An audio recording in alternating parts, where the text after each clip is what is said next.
ओम शांति। आज 6 अक्टूबर 2021। आज ज्ञान सूर्य हम बच्चों को शिक्षा दे रहे हैं। मीठे बच्चे, इस पुरानी दुनिया से तुम्हें बेहद की वैराग्य चाहिए।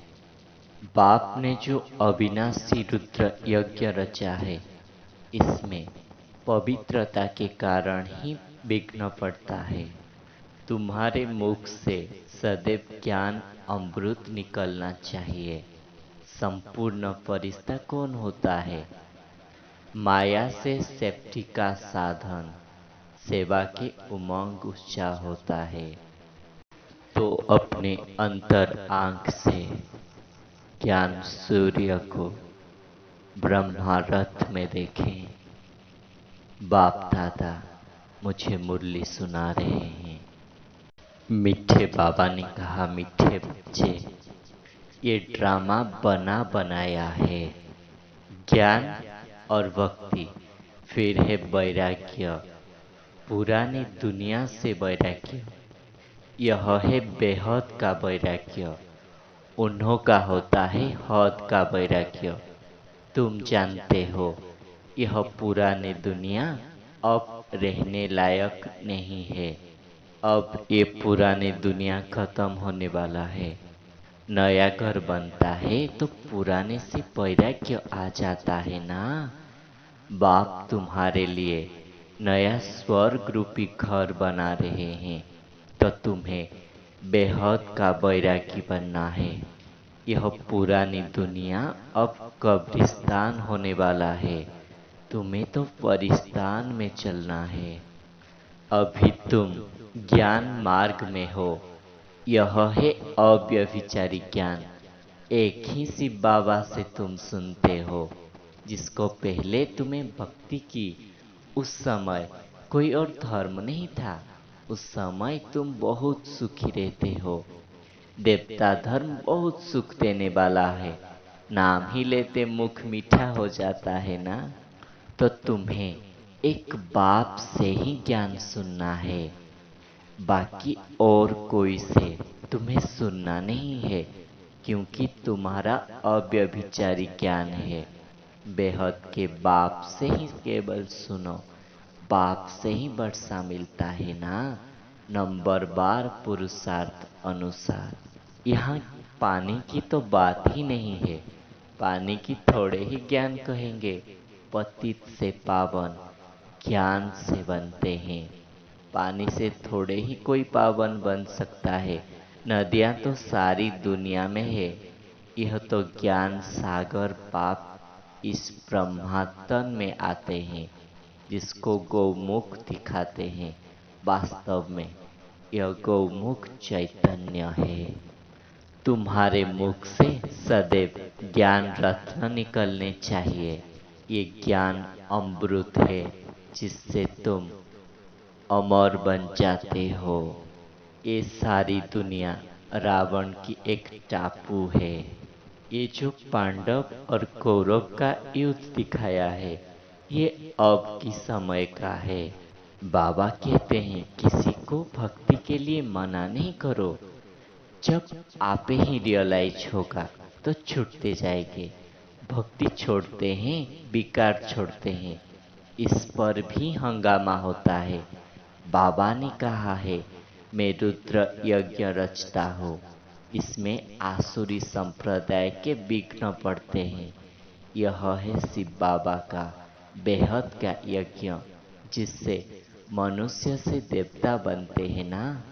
इस ज्ञान यज्ञ से विनाश का ज्वाला प्रकट होता है। जब पुरानी दुनिया का विनाश हो, तब तुम नई दुनिया में राज्य करेंगे। इस पुरानी दुनिया को आग लगनी ही है। नेचुरल कैलामिटीज आएंगी। सरसों मुआफिक सब पीसकर खत्म हो जाएंगे। बाकी कुछ आत्माएं बच जाएंगी। आत्मा तो अविनाशी है ना। तुम इन आसुरी 5 विकारों के ऊपर योग बल से जीत पाते हो। बाकी कोई हिंसक लड़ाई की बात नहीं है। तुम कोई भी प्रकार की हिंसा नहीं करते हो, तुम किसके हाथ भी नहीं लगाएंगे, तुम डबल अहिंसक हो ना। काम कटारी चलाना यह तो सबसे बड़ा पाप है। बाप कहते हैं यह काम कटारी आदि मध्य अंत दुख देती है, विकार में नहीं जाना है। देवताओं के आगे महिमा गाते हैं ना, आप सर्वगुण संपन्न संपूर्ण निर्विकारी। तो अब ऐसा बनना है। अभी तुम्हें अपने स्वधर्म में टिकना है, शरीर से अलग होने की अभ्यास करना। तुम ईश्वर से योग लगाकर योगेश्वर बनते हो ना। अभी हो ज्ञान ज्ञानेश्वर, फिर बनोगी राज राजेश्वर। तुम सत्युग में बहुत धनवान रहते हो, वहाँ भक्ति की कोई बात नहीं होती है। अब मैं बाप धोबी बनकर आया हूँ, सब मूत पितले आत्माओं को साफ करता हूँ, फिर शरीर भी शुद्ध मिलेगा। मैं सेकेंड में दुनिया के कपड़े साफ कर लेता हूँ। सिर्फ मनमनाभव होने से आत्मा और शरीर पवित्र बन जाएंगे। छू मंत्र हुआ ना, सेकेंड में जीवन मुक्ति। कितना सहज उपाय है। चलते फिरते सिर्फ बाप को याद करो, और कोई तकलीफ नहीं देता हूँ। मैं तो तुम बच्चों का सर्वेंट बनकर आया हूँ। तुमने बुलाया है ना, हे पतित पावन आओ। याद से ही तुम्हारा पाप कट जाएंगी, इतनी हिम्मत करनी चाहिए। तो बाप कहते हैं सिर्फ इस पुराने दुनिया से अपना ममत्व मिटा दो। फिर मम्मा हमको निरंतर ईश्वरीय याद कैसे रहे, उसके बारे में शिक्षा दे रहे हैं। तो मम्मा ने कहा, जब परमात्मा याद में बैठते हो तो बैठने का मतलब क्या है? सिर्फ परमात्मा याद में बैठना नहीं है, परंतु अपनी ईश्वरीय याद को निरंतर बनाना है। चलते फिरते कामकाज करते हुए भी उसके नाम रूप में अपना बुद्धि को टिकाना है। तो इसके लिए पहले समझ चाहिए कि परमात्मा सर्वव्यापी नहीं है, वो स्वतंत्र है। तो परमात्मा की महावाक्य है, मैं जो हूँ जैसा हूँ उस रूप से मुझे याद करने से तुम्हारा विकर्म विनाश होता है। मैं भी आत्मा सदृश्य हूँ, लेकिन मेरे में सर्वगुणम परम है, इसलिए मैं परमात्मा हूँ। फिर वरदाता बाप हम बच्चों को वरदान दे रहे हैं, संपूर्ण फरिश्ता भव। एक ही रास्ता और एक ही रिश्ता रखने वाले ही संपूर्ण फरिश्ता होते हैं।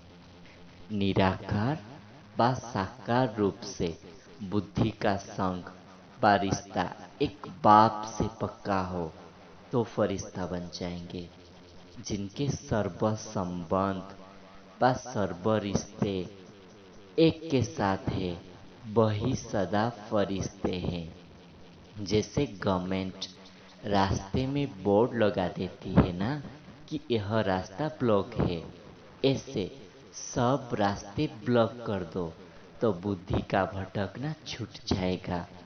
बाप दादा की यही फरमान है कि पहले सब रास्ते बंद करो, इससे सहज फरिश्ता बन जाएंगे। तो बाबा ने कहा, निराकार व साकार रूप में बुद्धि का संग रिश्ता एक बाप से जो पक्का करते हैं वो फरिश्ता बनते हैं। इसके लिए सर्व संबंध सर्व रिश्ता एक से जुड़ाना होता है। उससे पहले सभी रास्ता को ब्लॉक करना होता है। तो बुद्धि भी जहाँ जहाँ भटकती है उससे हमें उस रास्ता को ब्लॉक कर देना है, तो फिर सहज फरिश्ता बन जाएंगे। फिर स्लोगन में बाबा ने कहा, सदा सेवा के उमंग उत्साह में रहना, यही माया से सेफ्टी का साधन है। माया से सेफ्टी का साधन है सदा सेवा के उमंग उत्साह में रहना। अच्छा, ओम शांति।